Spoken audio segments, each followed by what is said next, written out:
નમસ્કાર મિત્રો, સ્વાગત છે તમારો અમારો વ્લોગમાં. અમારી આર્યા છે અભયભાઈ. બધા એમ કે ને ગાંડીગીર શું છે? ગાંડીગીર જ છે મારો ભાઈ. જોઈ અહીંનો પક્ષીનો કિલકિલાટ, અહીંનો ઠંડો પવન, શાનદાર નજારો. યાર શહેરમાં આ મજા જ નથી ગાંડીગીર જેવી. એક જ મિનિટ થઈ અહીંયા આવ્યો, એનો સુકૂન મળી ગયો. હા, એનો ઠંડો પવન ડાયરેક્ટ ઠંડો, તમારા એસી કામ ન કરે આવી.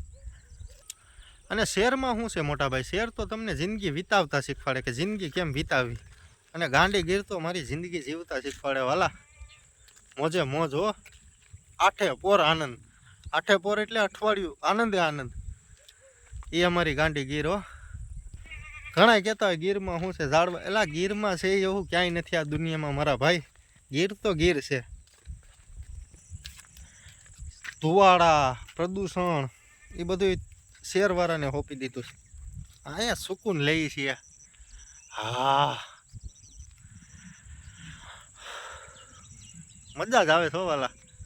એટલી શાંતિ તો દુનિયામાં ક્યાંય નહીં હોય. એટલી શાંતિ મળી ગઈ. 1 મિનિટ થઈ આવી ને પણ આખો શરીરનો આખો દિવસ કામ કરીને બધોય થાકોડો ઉતરી ગયો. તો ગાંડીગીરમાં આવવું જોઈએ કે નહીં મારા વાલા? આવાય જ નહીં યાર, એકવાર તો આવો, મોજે મોજ. સાંભળો ખાલી અમારા ગાંડીગીરના પક્ષીના અવાજ, તોય તમને શાંતિ મળી જાય. પ્લસ આ હેરું બેરું તમે વાતાવરણ તો જોવો યાર. એમાંય વરસાદનો માહોલ હોય તો અમારે ગીરમાં સારી કોડ હરિયાળી હો. ખાલી કમી એટલી છે કે કોક દી ગીરના મહેમાન બનો અને અમારા વિડીયોને થોડોક સપોર્ટ કરો. કેમ કે અત્યારે તો બહુ ટાઈમ નથી. બાકી તમને હું ગીર છે ને જન્નત બતાવું છું યાર.